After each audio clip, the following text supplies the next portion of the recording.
नमस्कृत्य नरं चैव नरोत्तमं देवीं सरस्वतीं व्यासं ततो जयमुदीरयेत्। ओम नमो भगवते वासुदेवाय। ओम नमः पितामहाय। ओम नमः प्रजापतिभ्यः। ओम नमः कृष्णद्वैपायनाय। ओम नमः सर्वविघ्नविनायकेभ्यः।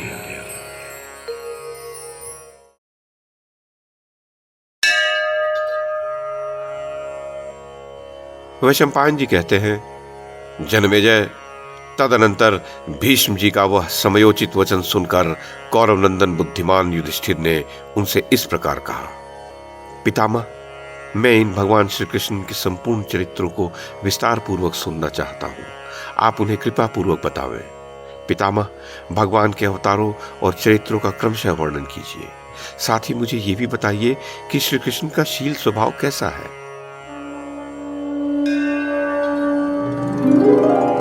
वैशंपायन जी कहते हैं, जनमेजय, उस समय युधिष्ठिर के इस प्रकार अनुरोध करने पर भीष्म ने राजाओं के उस समुदाय में भगवान वासुदेव के सामने ही युधिष्ठिर से भगवान श्री कृष्ण के अलौकिक कर्मों का, जिन्हें दूसरा कोई कदापि नहीं कर सकता, वर्णन किया। धर्मराज के समीप बैठे हुए संपूर्ण नरेश उनकी ये बात सुन रहे थे। राजन, भीष्म ने चेदीराज शिशुपाल को सांत्वनापूर्ण शब्दों में ही समझाकर कुरुराज युधिष्ठिर से पुनः इस प्रकार कहना आरंभ किया, युधिष्ठिर, पुरुषोत्तम भगवान श्री कृष्ण के दिव्य कर्मों की गति बड़ी गहन है। उन्होंने पूर्व काल में और इस समय भी जो महान कर्म किए हैं, उन्हें बताता हूं, सुनो। ये सर्वशक्तिमान भगवान अव्यक्त होते हुए भी व्यक्त स्वरूप धारण करके स्थित है। पूर्व काल में ये भगवान श्री कृष्ण ही नारायण रूप में स्थित थे। ये ही स्वयंभू एवं संपूर्ण जगत के प्रपितामह हैं। इनके सहस्रों मस्तक हैं। ये ही पुरुष, ध्रुव, अव्यक्त एवं सनातन परमात्मा है। इनके सहस्रों नेत्र, सहस्रों मुख और सहस्रों चरण हैं।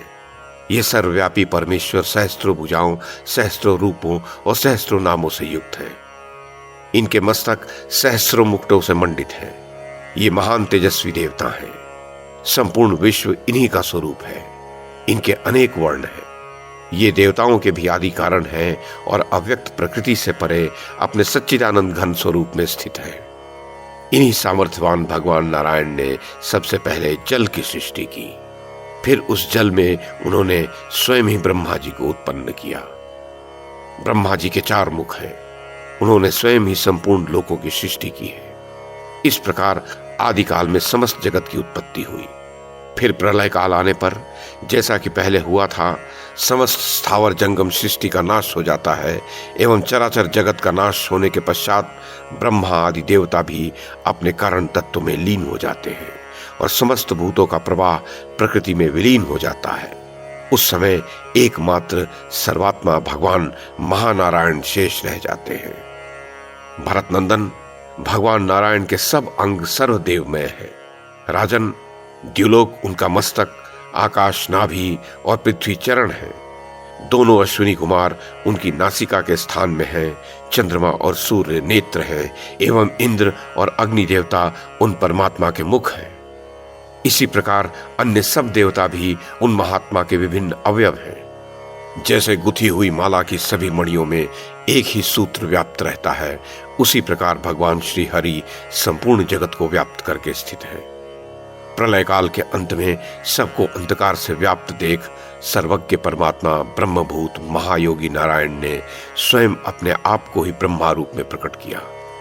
इसी प्रकार अपनी महिमा से कभी च्युत न होने वाले, सबको उत्पत्ति के कारणभूत और संपूर्ण भूतों के अध्यक्ष श्री हरि ने ब्रह्मा रूप से प्रकट हो सनत कुमार, रुद्र, मनु तथा तपस्वी ऋषि मुनियों को उत्पन्न किया।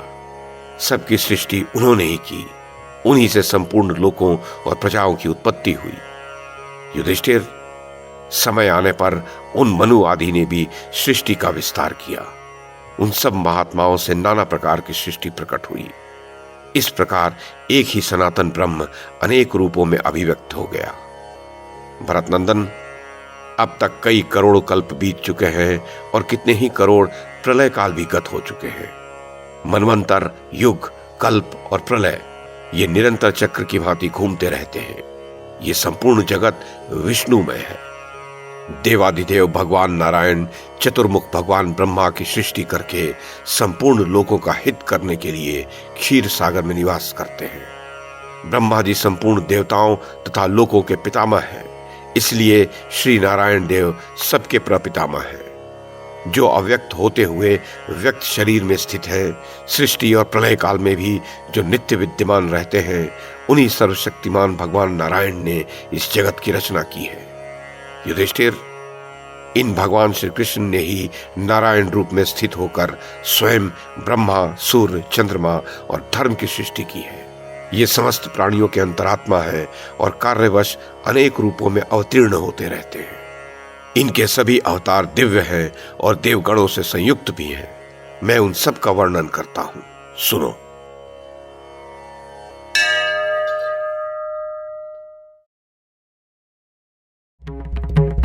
YouTube के माध्यम से महाभारत की कथा को एक श्रृंखला के रूप में प्रस्तुत करने का हमारा ये प्रयास यदि आपको सराहनीय लगा हो तो कृपया इस कड़ी को लाइक और शेयर करें, चैनल को सब्सक्राइब करें और बेल आइकन को दबाएं। साथ में अन्य लोगों को भी देखने के लिए प्रेरित करें। धन्यवाद और नमस्कार।